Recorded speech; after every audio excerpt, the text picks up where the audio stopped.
दोस्तों, सनातन धर्म में कुंडलिनी शक्ति को एक सर्पिणी यानी नागिन के रूप में दर्शाया गया है, जो मेरुदंड यानी स्पाइन में कुंडली मारकर सोई रहती है। जब यह जागृत होती है तो यह तेजी से सिर के ऊपर सहस्त्रार चक्र तक जाती है, जिससे साधक के शरीर में बिजली जैसी गर्मी का अनुभव होता है।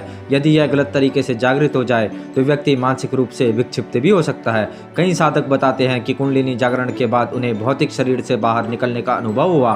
कुछ लोगों का दावा है कि वे दूसरे लोकों या ब्रह्मांडों में यात्रा करने में सक्षम हो गए। यहाँ तक कि कुछ लोगों ने परलोक, सिद्धलोक और दूसरी रहस्यमयी जगहों के दर्शन किए।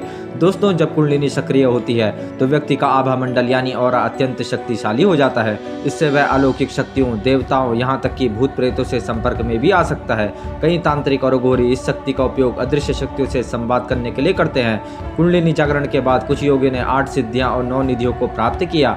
इनमें से कुछ रहस्यमयी शक्तियां हैं: दूर की घटनाएं देखना, मन की बातें पढ़ना, हवा में उड़ना, अन्य लोगों की यात्रा करना, अपने शरीर को अदृश्य कर लेना। कई ऋषियों और योगियों ने कुंडलिनी के बल पर सैकड़ों वर्षों तक जीवित रहने की क्षमता प्राप्त की। दोस्तों, कुंडलिनी रीढ़ की हड्डी के 7 चक्रों को पार करती हुई सहस्त्रार चक्र तक पहुंचती है।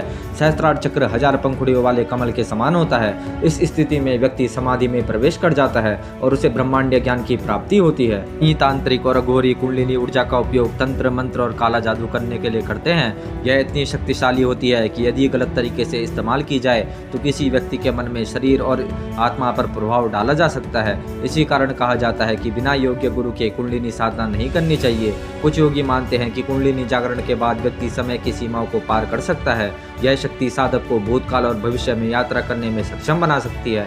दोस्तों, अगर आपको हमारी वीडियो पसंद आई हो तो कृपया करके हमारे चैनल को सब्सक्राइब